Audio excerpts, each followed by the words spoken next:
David Pakman Show at davidpakman.com.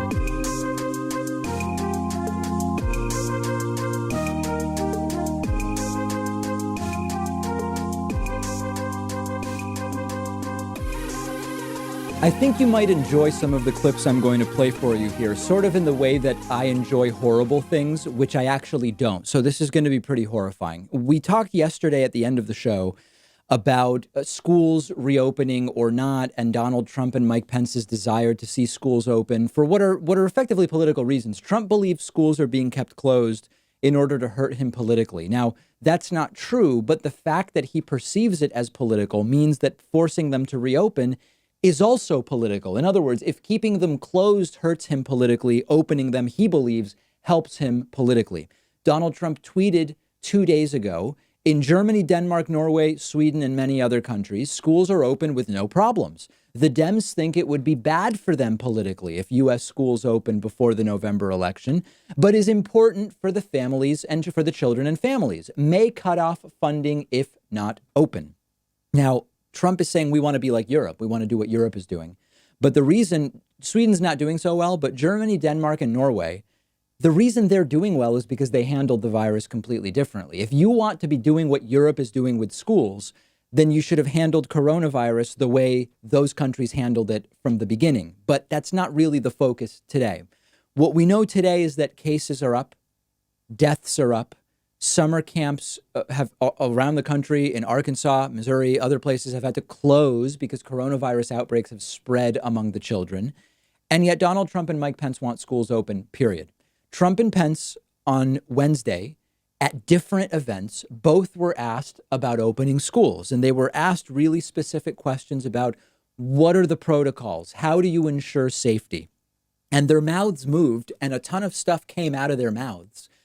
But they were completely unable or unwilling to articulate just exactly how you open schools safely. So let's look at some of these videos. Let's start with Mike Pence. Pence was asked, what exactly is the plan to open schools safely? Pence spoke for about 90 seconds and he didn't answer the question. I'm going to play the full answer for you because I want you to see that he says nothing about the question that was asked. You're going to hear the question. Or actually, we're going to skip. So you're not going to hear the question. We're going to go right to Mike Pence's answer. And notice how Pence doesn't state anything that would count as an answer to the question. Well, the plan is to continue to do what we have done from the very beginning. As you heard again this morning, we're at, I believe, 39 million tests that have been performed all across this country. You heard Admiral Girard describe the extraordinary commitment in just one community alone, and what we've conveyed to governors is whatever support they need to get kids back to school, we're going to make sure that they have. We're going to make sure that they have the testing resources. We're currently educating states on the possibility and working with commercial labs on the possibility of what's called pooling, so that literally there could be one test run on, say, 10 samples, and there are particularly universities that already have built into their plans the idea of testing all of their students at the beginning of the academic year and then doing surveillance testing.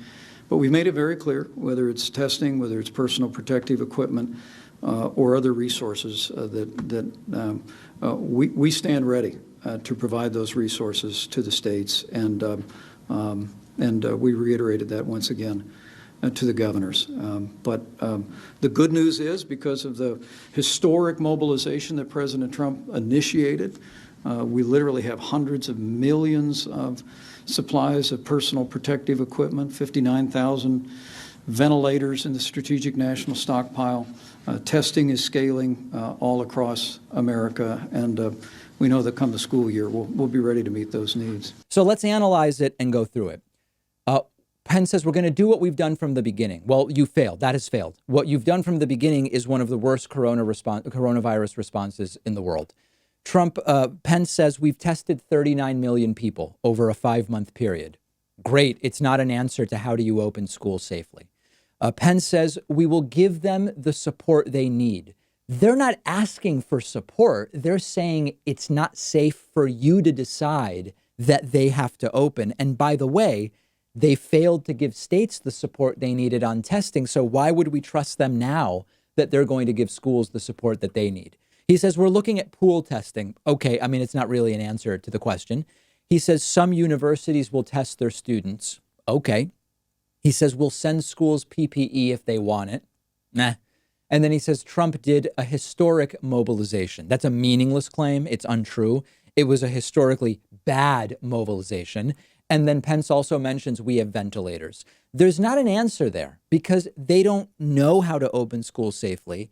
They don't care if schools open safely. They want schools open in late August, early September with the hope that it won't implode so quickly that they will get a political benefit going into the November election. That's all they care about. Now, CNN's Caitlin Collins had a good question for Pence. If you insist that these are decisions to be made locally by schools, why is Donald Trump pressuring them to open? And of course, Mike Pence is completely flummoxed by the question. You're saying it's describing it as a local decision. So should it be up to them to decide if they can safely reopen and not the president saying he's going to pressure them to do so? Well, look, we're going to respect those unique communities that may have challenges, that have rising cases or rising positivity. And but I think you look at the nation as a whole. I think what the President of the United States has made clear is he thinks as we reopen America, we need to reopen America's schools. So I think you see where that one is going. If a community is unique, they get to decide, Pence says. I guess otherwise Trump decides or something like that. And then Pence also says, look at the nation as a whole. We had another single day new case record. We had multiple single day new case records this week. That's the nation as a whole. In fact, if you want to make a case for safe reopening, you should say, let's not look at the nation as a whole, because places like Florida and Texas and Arizona and California and Oklahoma, where cases are spiking like crazy, they shouldn't open. Maybe you could make the case that in states that have really crushed the curve, and even those states I'm worried are going to start seeing cases now as the numbers nationally go so high, maybe you make the case that you could take the states that are doing really well, maybe even the counties that are doing really well, and look at reopening there. But when Pence says look at the nation as a whole, the nation as a whole is setting new records for cases. And then Pence also says, we also push to reopen churches, as if that's some kind of justification for opening schools. Opening churches was a disaster. And in fact, many churches have been spreader events, spreader locations, clusters. And that's a very bad idea. Now, then it's Trump. Trump just says, we have to do it and everybody wants it. Mike Pence pretends to give an answer, even though he doesn't. Trump doesn't even pretend. Trump just says, we just have to do it. Everybody wants to open. We want to reopen the schools. Everybody wants it. The moms want it. The dads want it. The kids want it. It's time to do it. You know, our mortality rate is right now at a level that people don't talk about, but it's down tenfold. So you look at deaths are way down from this horrible China virus, and it's a disgrace that it happened. Shouldn't have happened, but it did. And the economy is coming back, and it's coming back strongly. Jobs are setting records. For 2 months ago, they set the record, and then again, almost 5 million new jobs last month, which is a record. And it broke our last record of a month before. So the numbers are happening much faster than anybody anticipated. The stock market, NASDAQ, just hit another record today. And the markets generally are just really a very small amount below where they were at the height of the market when we first had to do this about 4.5, 5 months ago. Just meaningless, meandering, free association rambling of sorts. Cites no evidence that everybody wants it. Says the mortality rate is low. Remember, our death rate per capita is the 9th highest in the world out of more than 200 countries and territories. He says there are job records. He talks about the NASDAQ, or as he pronounces it, the NASDAQ. And so between Mike Pence and Donald Trump over the last 48 hours, a lot of bluster about we've got to open schools. Everybody wants the schools open. It's all going to be safe. No explanation of how and why it's safe, how they know it's safe, how safety would be maintained. Listen, another important question is, if these were serious people, who had a plan for how to safely open, then I would move to the question of what data would say we have to reclose. In other words, would it be a certain number of cases among students? What if a teacher gets a case? What if there's a parent at home with a case? Is it case growth rate or absolute numbers? What would be the metrics where you would say, we're going to do it, but we're going to shut it down if X or Y? I mean, I'm acting like these are serious people, and that's the problem. Last thing, I get the importance of opening schools. A lot of parents can't work if the kids aren't in school. This is huge economically. It's going to be worse economically if you open schools and the kids get the virus and the teachers get the virus and the parents get the virus. That will be much worse economically. Tuesday, 8 p.m., David Pakman Show Chess Tournament. Register for free at davidpakman.com/chess. And remember to get our daily audio podcast on iTunes, Stitcher, Spotify, or whatever your favorite podcasting app is. The David Pakman Show at davidpakman.com.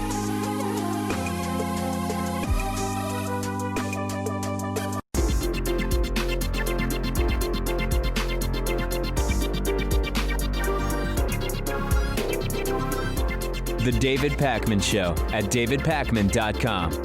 Today's new members of the day are Carolyn Paget and Chase Bemis. Carolyn and Chase, thank you so much for your support. And also a big thank you, a big hug to Pamela Abraham. Pamela has been a member for almost 5 years and is today's longtime sustaining member of the day. Grab a membership at joinpakman.com. Let's go to the phones at 617-830-4750, starting with our caller from the old stomping grounds of the David Pakman Show in the 413 area code. Who's calling today from 413? Hello? Yes, that's you. Hello, am I audible? Yes, you are. Hey, David, my name is Ishan. I'm calling from Waltham, Massachusetts. I had a question about F1 visa ban. Like, I'm not sure if you heard about this, but ICE recently updated their guidelines, and they're basically saying that every campus which is opening only for online classes, and they're saying that if the campus is opening only for online classes, then all the international students need to self-report themselves or transfer to a college which is offering in-person classes. Basically, they're putting Yes, let me see if I can let me see if I can explain it to the audience. And in the meantime, if we're on speakerphone or you're using a Bluetooth or something, please turn it off. We can barely understand you, but let me explain to the audience what you're saying. Speakerphone, actually. I'm not on speakerphone. Can you hear me better now? No, just barely. So what's going on is many schools are going to be online only in the fall. And what the Trump administration is... I don't think I can hear you. Okay, I'm going to let you go, and then I'm not exactly sure what's going on there, but maybe we can get a better connection. What the Trump administration is saying they are going to do is, if you are a foreign student here on a visa and your school is going online only, they are essentially saying you've got to go. You're going to have to do your online classes from your home country. It's becoming a very, very big political disagreement, and for important reasons. And we'll have probably a more detailed report on it at some point in the future. Let's go next to our caller from the 707 area code. Who's calling today from 707? Hello, David. Can you hear me? Yes, I can. This is Bart from California. Hey, Bart, what's going on?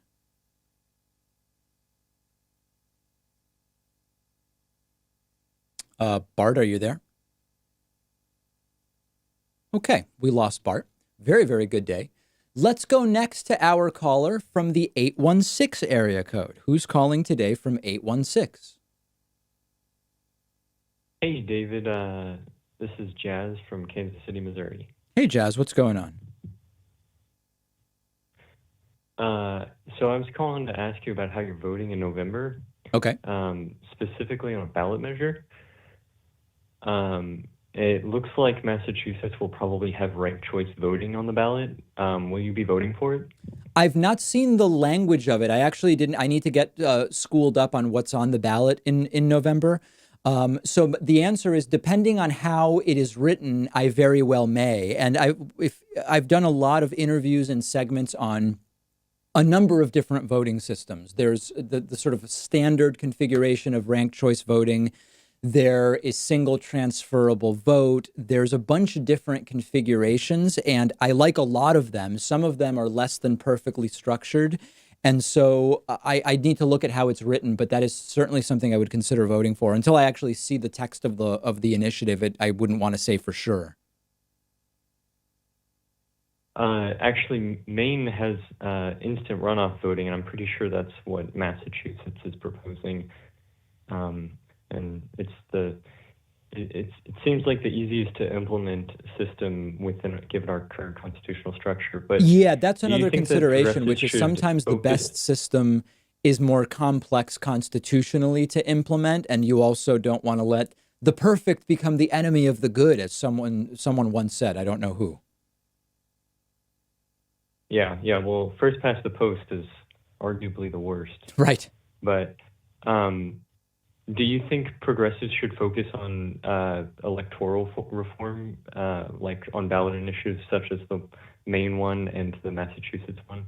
Absolutely. So what for several years now, one of the framework I've been prioritizing is we need to fix how politics is financed, and we need to fix how we vote. And this can include getting rid of first past the post. This can include getting away from the electoral college system. So yeah, it's like if you care about education or abortion or climate or whatever, to really make progress on these issues, you've got to fix some of the structural problems that we have. Healthcare, I would consider one of those structural problems, in the sense that if you are stuck at a job merely to avoid losing health insurance, it's going to be difficult to be an activist for what you care about. So absolutely, this should be a priority for progressives. Okay. And one last question, if you don't mind. Sure. Since Maine has ranked choice voting now, and they're going to be voting in 2020 with the ranked choice voting, the instant runoff, how would you feel about progressives in Maine putting Lisa Savage, the Green Party candidate, as their number one in the race against Susan Collins? I know nothing about her, so I would have to know. I mean, I get the question is more of a mathematical question. You can vote for the Green Party candidate without helping Susan Collins if you have a system other than first past the post. But even still, given that I know nothing about her, it wouldn't be appropriate for me to say, yes, do it, because who knows? I just don't know enough about her. Right. I was more so just asking generally if under an instant runoff system, you think that voting Green Party as number one would be a good idea. Only if you support the Green Party. The statement that I can say more generally is, with such a system, you can vote for the person you most agree with without fear that you may be helping the person you're most opposed to. That would be how I would generalize the rule. All right. Yeah, cool. Sounds good. All right, my friend. Thank you very much for the phone call. Appreciate hearing from you. Let's go to our friend Dontel from Florida. Dontel, how are things going down there? What with the virus exploding? Dontel, are we muted? We can't hear you. All right, Dontel, we're going to one more opportunity. I wanted to hear from you, Dontel, but we're not. You're not coming through at all. All right, no Dontel. That's too bad. Wanted to hear from him. Let's go to our caller from the 913 area code. Who's calling today from 913? Hi, David. Can you hear me? Yes, I can. Who's this? Cool. This is Andrew from the Boston area. My question for you is, what can be done to sever the ties between property taxes and school funding? That's my main question for you. Yeah, this is a great question, because you have this perpetuating cycle in a lot of areas where the richer areas with higher property values are often collecting more property taxes.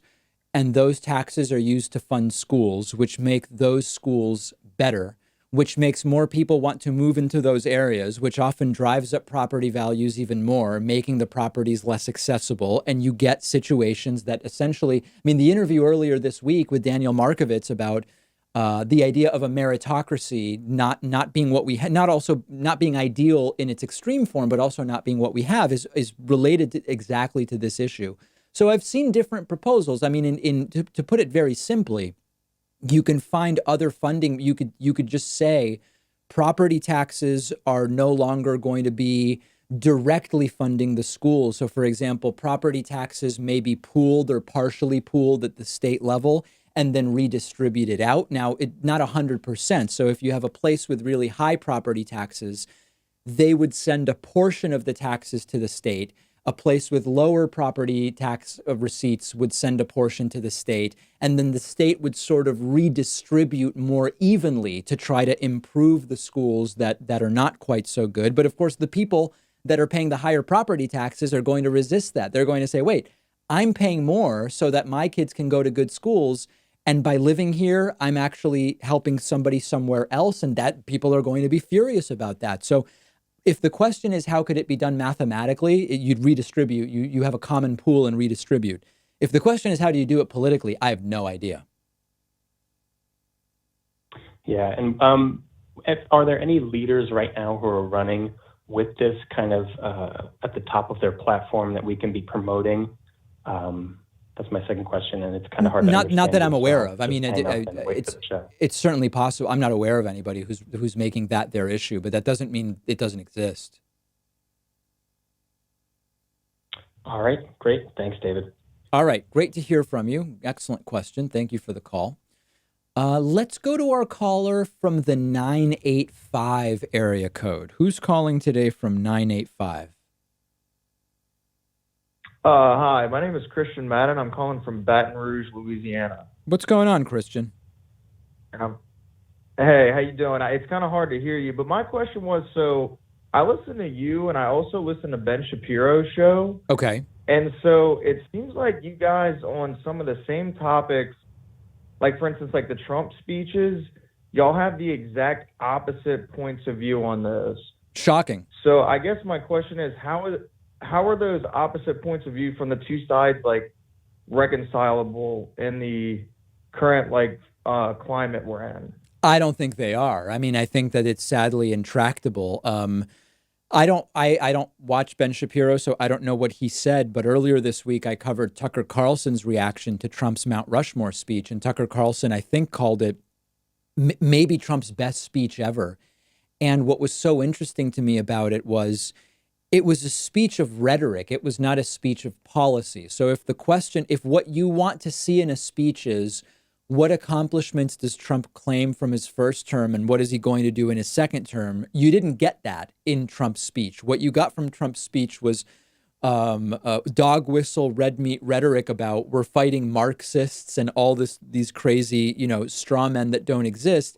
The reason Tucker Carlson liked it was that it was the type of rhetoric that Carlson himself uses to bamboozle his audience. It's essentially what Trump is doing. So we're looking at these things with completely different standards. So I don't know if the views are reconcilable, quite frankly. Okay. All right. Well, thank you, man. I appreciate your input. All right. No problem. I mean, it's a very pessimistic response, but I think it's the reality. Let's go next to our caller from the 585 area code. Who's calling today from 585? Hey, David. This is James from Rochester, New York. James, how are you? My pleasure. Thanks. Yeah, you're breaking up a bit, but I could hear your callers okay. Oh, wow. I was calling to ask, have you heard about this paper called the Epic Times?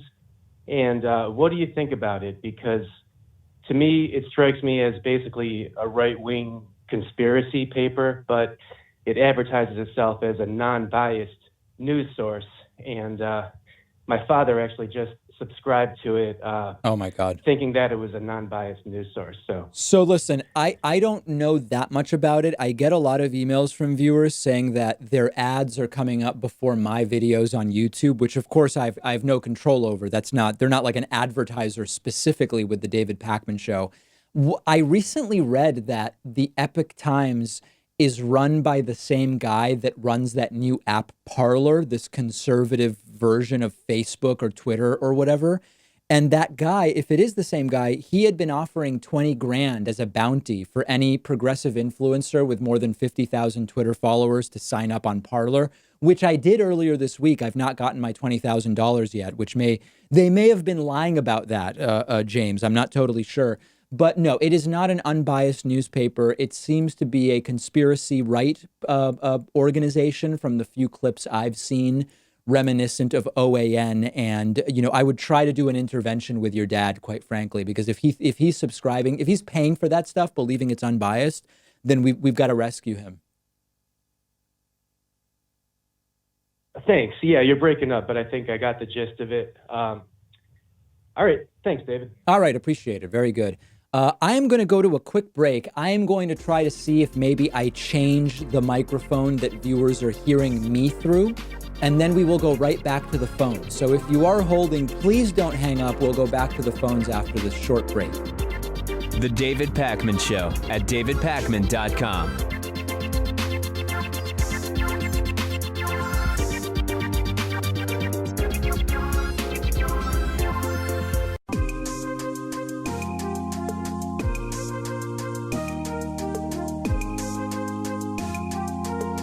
Welcome back to the David Pakman Show. Welcome back. Let's go back to the phone lines at 617-830-4750 and see if I have dealt with my audio issues. We're going to go to our caller from the 609 area code. Who's calling today from 609? Is that me? Yes, it is. Hey, David. My name's Rob. Just started listening a few months ago, but big fan. All right, you've gone completely underwater, so unfortunately I'm going to have to let you go and we'll have to try someone else. Let's go to our caller from the 703 area code. Who's calling today from 703? Oh, can you hear me? Yes, I can. Okay, yeah, your audio's fixed. It's a lot better. So, hey, David, I was just wondering, you've mentioned a lot that a large problem the U.S. has is not being respected by our allies. Yes. And I was just wondering how you would get people specifically like on the right to prioritize that, because a lot of people, that I know don't really think that, we should be respected or, don't really think it's worth it. They don't care anyway. Yeah. Well, like, not that they don't care, it's like, they actively don't want to be like respected as a country, because they just think that Europeans and Canadians hate them. So why should they even bother?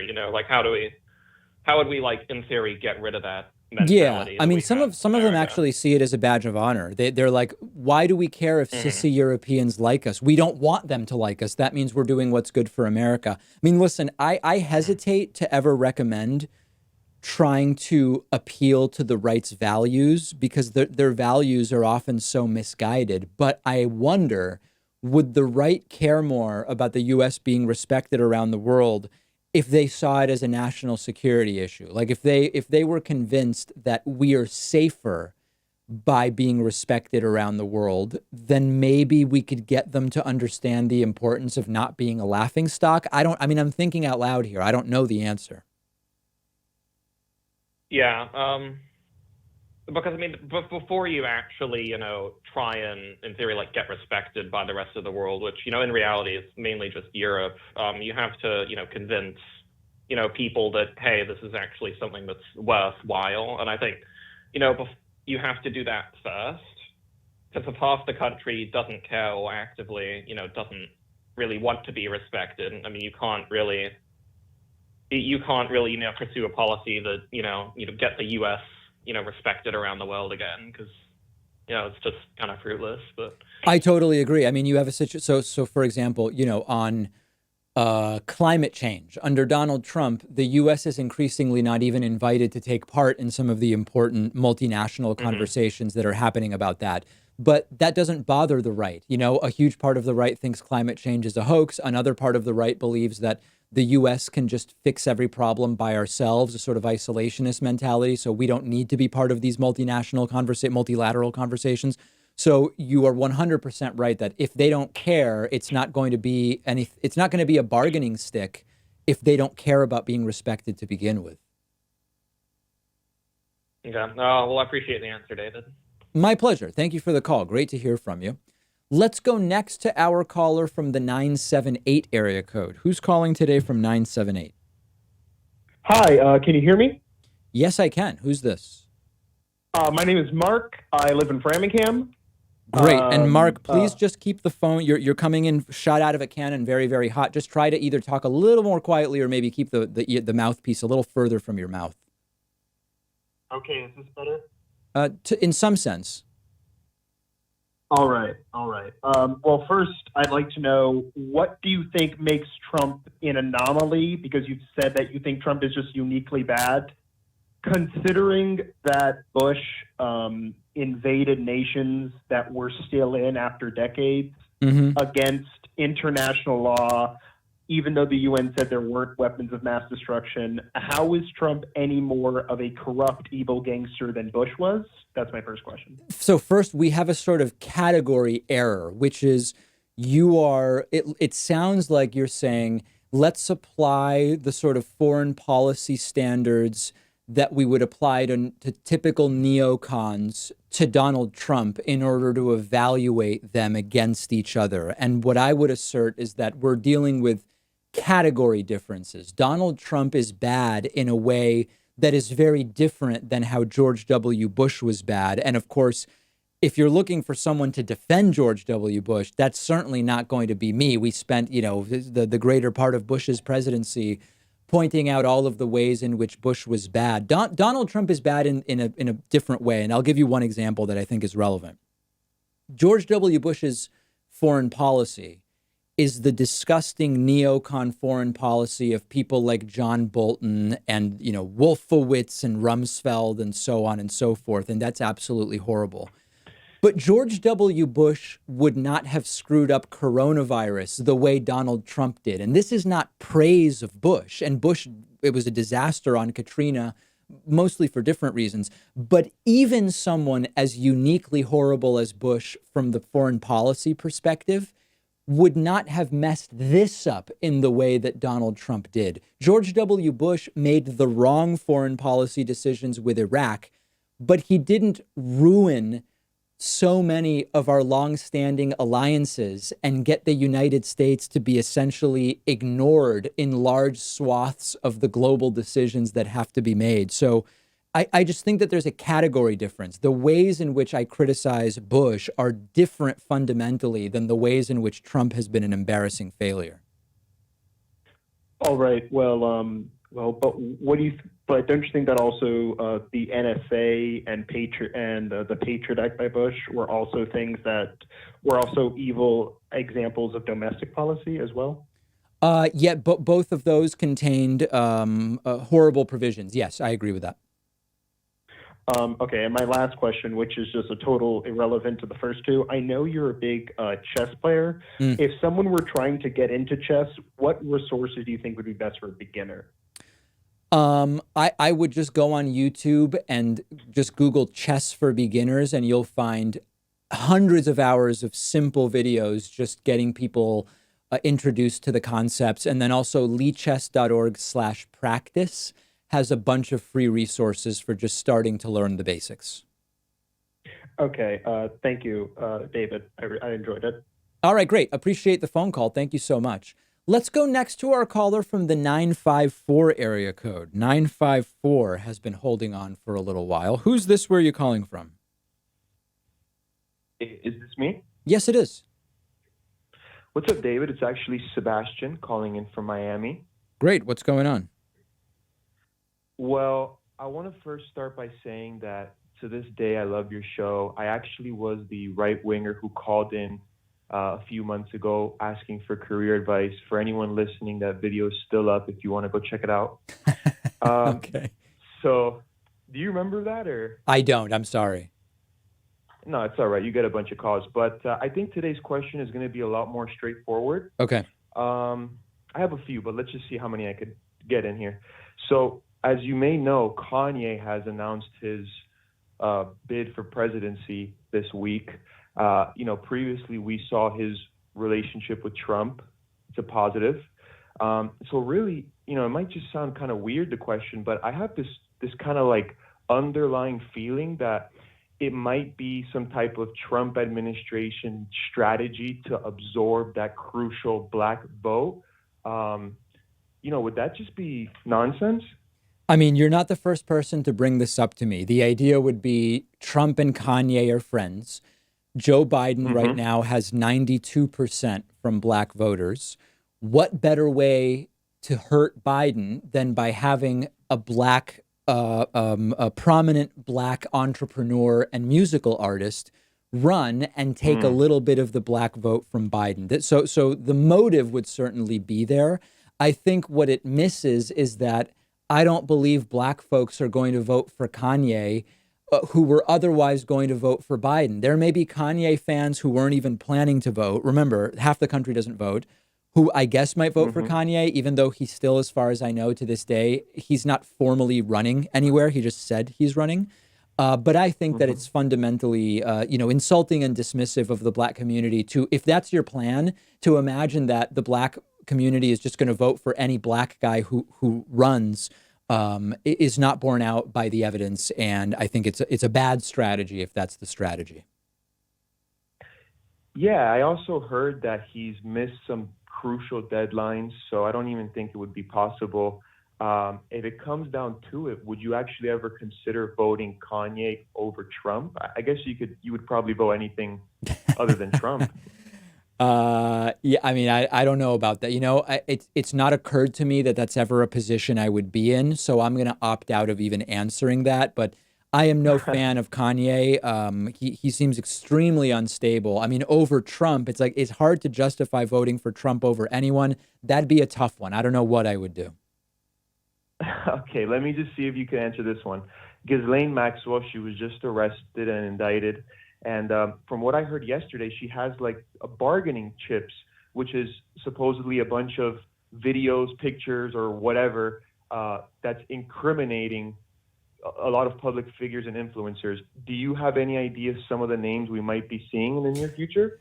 I have absolutely no idea. I'm not going to put the cart before the horse on that. And I am waiting to see if and what comes of it. And I've also not read the allegations that you're citing. All right, Sebastian, I've got a lot of people holding, so I'm going to move on. It sounds like you had a litany of questions, but I'm going to move on to make sure some other folks get an opportunity. Let's go to our caller from the 406 area code. Who's calling from 406 today?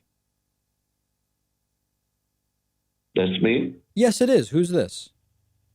Oh, hi, David. What's up, man? I am calling from Jamaica. Am I your first Jamaican caller? You are indeed the first Jamaican caller we've ever had. I feel so grateful for that. Particularly, I came onto this left-wing thing initially because of Kyle, and then I was drawn into your commentary because I think to a certain extent, you have a little bit more realistic approach to progressivism than I like Kyle, and I like how we articulate, but I think your approach is more realistic. Thank you. My question to you, though, is sometimes I wonder if you're too consumed by your critique of Trump. So sometimes you might miss why people say Biden is so bad, because what I'm trying to say is a lot of the problem that Trump has, like many people don't think Biden will fix it. And sometimes I don't think your critique properly addressed some of those issues. Beautiful question. I totally understand what you're saying. Yeah, I mean, listen, it's not, I'm not even suffering from the delusion that Biden would fix all of the problems of Trump. The analogy I've been using is we just need to get the ball back so we have the opportunity of putting some points on the board. And we're not going to put all of the points on the board with Joe Biden. But it's the opportunity. Now, what's going on in the back? Are you in a restaurant? It sounds extremely loud there. No, my background is extremely quiet. Oh, is that I'm right? at It sounded home. like pots and pans. Yeah. No, listen. I mean, you're bringing. I agree with you. I take no qualms with you. If I have given anyone the impression that Joe Biden fixes all of the problems that are evident with Trump, that's not the case. But some problems would be fixed, and we would stop doing as much damage. And it's a harm reduction approach. I make no qualms about that. Okay, I do understand what you're saying. However, there is, what do I say, a more economic concern, especially in this time, given that, like, for example, Donald, with the bailouts that happened right after the coronavirus, yeah, people are pointing to, if it was Joe Biden, the same thing would have happened. Like, they are both identical on an economical scale, but on a cultural scale, they are different. And some people are pointing that's not enough. So here's where I take a little bit of issue with what you're pointing out. If the argument is Biden would also have done bailouts, yes, Biden would also have done bailouts. Here's what I think the differences would have been. If Trump had been Biden instead, he would have listened more to the medical science community from the beginning, and the pandemic would never have been as bad. And thus it would have necessitated, it would not have necessitated the same economic reaction. And my belief is that it would have been done in a less cronyistic way under Joe Biden than Donald Trump. So yes, they both would have done bailouts, but I think we would be far better off in total economically if it had been Joe Biden at the helm rather than Donald Trump. I want to switch because I know you have a lot of callers on the phone. Another question I wanted to ask is regarding this free speech stuff. And my critique of the left, though, is that the left is giving the right ammunition to believe that they are the so-called fighters of free speech. And that's to an extent drive me crazy because I think some people on the right take this as the opportunity to say what they would. They don't really care about free speech, you know. But when the left is so, like the cancel culture, the wokeism, it kind of gives them ammunition to feel that they. I completely agree with you. The entire idea or meme of the left is against open discussion and the right is for it. The left wants to cancel everything and the right wants to hear every. I think you're completely correct in your analysis, and we've got to take the narrative back. My friend, I'm going to let you go. It sounds like the main course is about to be served. Yeah, sure.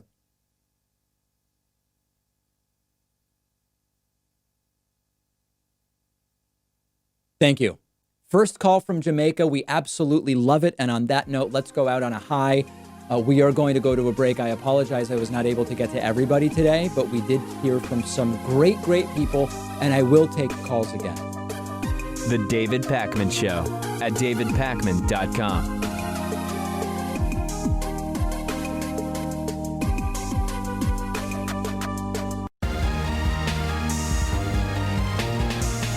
The David Pakman Show at davidpakman.com. Okay, welcome back. Let's get right into audience questions. First one, David, if Biden gets elected in November, what do progressives do next? So, disclaimer, don't put the cart before the horse. Everybody's got to go vote. There is no guarantee that Joe Biden is going to get elected. Republicans are certainly planning some October surprises. We don't even know what they are yet, but certainly claiming victory over coronavirus, maybe an emergency use vaccine, maybe more lies about economic numbers. Who even knows? But do not put the cart before the horse. Every single one of us needs to go out and vote. Here is the analogy I've been using to talk about a possible Biden victory over Trump. Biden winning doesn't score us any points. Biden winning gives us the ball back. We've been playing defense the entire time Trump has been president. So if we get the ball back, that's when we have to then put together our strategy for how to put some points on the board. Now, this reminds me of the importance of getting control of the Senate and maintaining control in the House, because Joe Biden is not the most progressive candidate, but he's not likely to veto legislation that makes it through the House and Senate. Now, the devil is in the details there. You might imagine something like Medicare for all, and you might say Biden would veto Medicare for all. He says he's not for it. Well, Medicare for all is not going to pass the Senate, right? That's what you, and this is not, don't attack the messenger.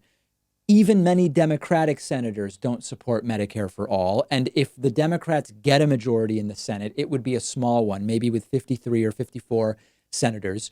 Medicare for all is not going to make it to Joe Biden's desk. So let's think of, more realistic examples. And Virginia is a very realistic example.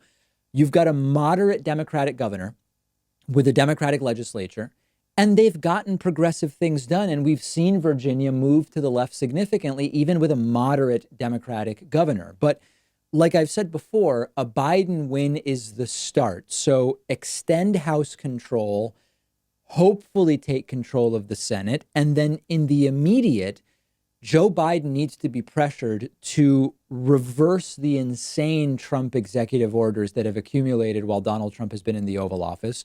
And then the House and Senate need to go to work. Biden is going to have to be pushed, and he's going to have to be pushed hard. And what I've been trying to communicate for some time now is, even if Biden isn't as progressive as Bernie, and he's nowhere near as progressive as Bernie Sanders, Biden is running on what, if he were elected president, would be the most progressive platform that a sitting president has had. Just think through this, right? Biden is accused by many of being barely a centrist. There's people who say this guy's almost like a moderate Republican. If you look at Biden's tax plan, the way I did on Monday this week, it's well to the left of Barack Obama's. If you look at the things that are in Biden's tax plan, abolishing the lower rate for capital gains, dramatically expanding the Social Security tax on people earning above $400,000 a year, eliminating the stepped up basis. I mean, there's not even what Joe Biden wants to do tax wise is well to the left of Barack Obama. If you look at Biden's health care plan, it's obviously not Medicare for all, but it is Obamacare plus a bunch of stuff to the left of Obama, including Biden has said he would be supportive of lowering the age for Medicare and a bunch of other things. It is not Medicare for all. But the point is, if Biden gets it done, what he wants to do would be the leftmost position, public option, et cetera. It's what Obama started from, which is public option, with more stuff like lowering the Medicare age. Biden supports the Green New Deal as a framework. And that is something that, Green New Deal wasn't even a term back then. So my point is not that Biden is the uber progressive hero. My point is Biden has already made it clear that if he were president, his policy would be the most progressive of anyone who has been president, not who has run. Okay. And he's got to be held to it. And he has to be given the ability through the House and Senate to actually get things done. And that's why if Biden gets elected, we've gotten the ball back. That's when the offense starts. Next question today is about the economy. David, how is Donald Trump still polling better than Joe Biden on the economy? This is a really good question, and it gets to a lot of the way that Republicans have operated for a very long time. You've got a recession going on. Trump is down 8, 9, 10, 12 points nationally to Joe Biden, and yet he is still polling better than Biden on the economy. Morning Consult has Trump +9 on the economy. CNN has Trump +12 on the economy. YouGov has Trump +5. Quinnipiac says Biden is +1 on the economy, but that's way less than on basically every other issue for Biden. Harvard Harris poll says Trump is +10 on the economy. So a couple different things. Number one, the lead is diminishing. So if you look at the trend line, Trump is leading Biden by less and less on handling the economy over time. There is a meme. There's a tendency to think that Republicans are just better on the economy than Democrats. Now, the reality is that that's ahistorical. We did an analysis earlier this week about the stock market under Democrats versus Republicans does far better under Democrats than under Republicans. Unemployment tends to be lower. We've looked at all the numbers, but in practice, Trump also doesn't know a damn thing about the economy. Trump didn't know about currency valuations. He called Michael Flynn at 3 a.m. and said, do we want a weak currency or a strong currency? Which is good? And Flynn said, talk to an economist. Trump has no idea on trade. Trump believes that the stock market tells us how an economy is doing. So part of it is that a lot of voters also think those same things. Trump thinks to figure out how the economy is doing, you look at the stock market. A lot of voters think the same thing. And in fact, they tweet me all the time and say the economy is doing great because the stock market is doing great.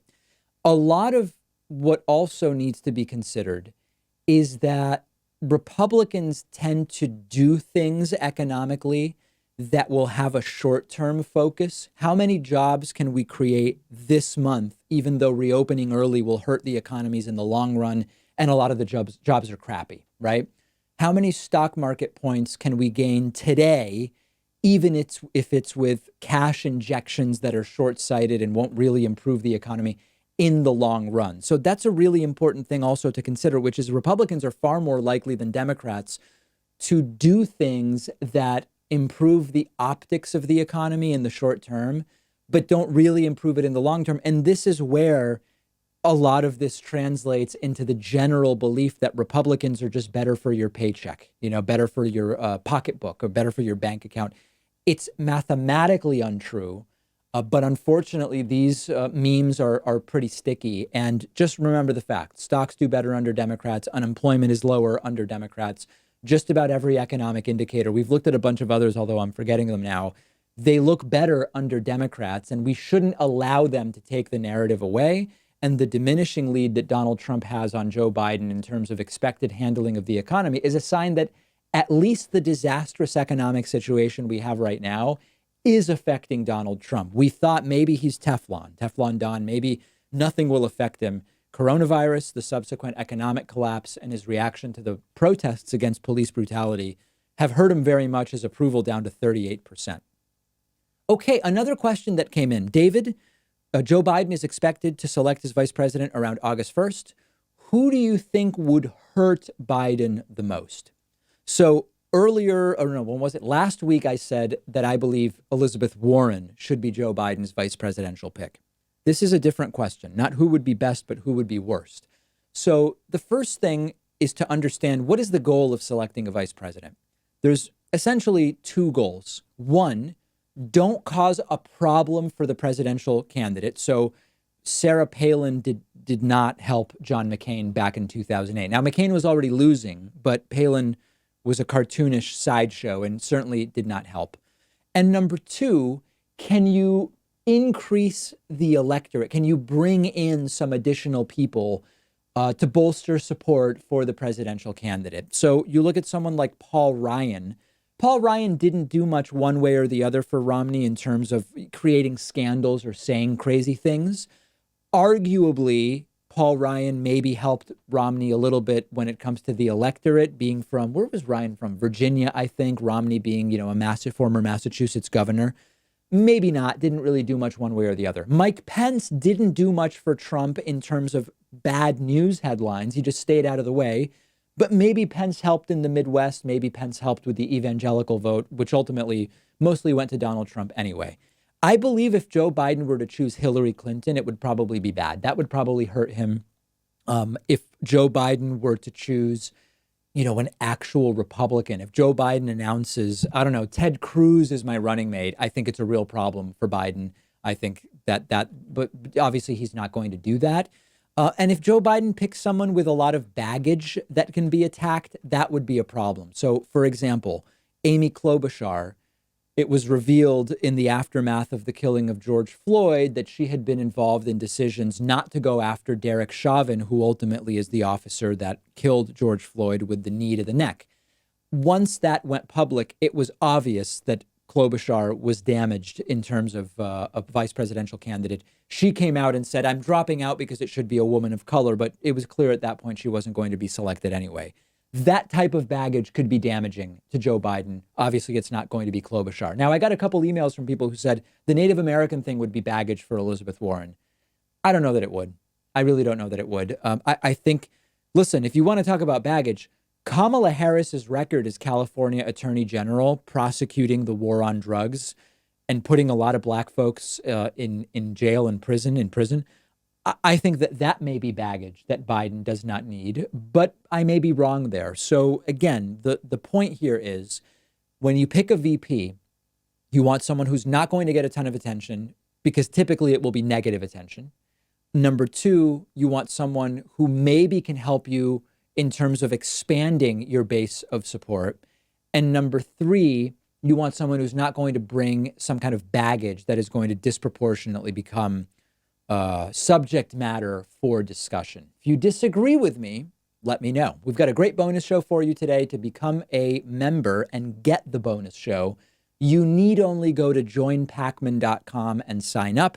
Two exciting things going on next week. Tuesday night at 8 p.m. Eastern, the third David Pakman Show chess tournament. It will be at davidpakman.com/chess. You can go there now and register for free for the tournament. This is all free. I'm not selling anything. Big shocker to a lot of people. Nothing is being sold here. Just a community building opportunity. davidpakman.com/chess. Register for free. Tournament 8 p.m. on Tuesday the 14th. Number two, also on Tuesday the 14th, we will be doing a single day membership special. The reason we're doing it is a sad reason. You might think July 14th, what's the deal? Back in 2019, in early July, we did a 4th of July special. Hundreds of people signed up. All those memberships came due for renewal a few days ago. And because of the virus, hundreds of those people who signed up in 2019 couldn't afford to renew. I got a lot of emails saying, I'm sorry, David, I want to support you, but I can't. So we lost hundreds of members in the first 4 days of July. Not good. So we're trying to counteract that and to sort of re-up. On Tuesday, we'll do a mailing with a single day membership special. It'll be a beautiful discount. If you want to be notified about it, just get on my mailing list at davidpakman.com. We will see you on today's bonus show and then next week.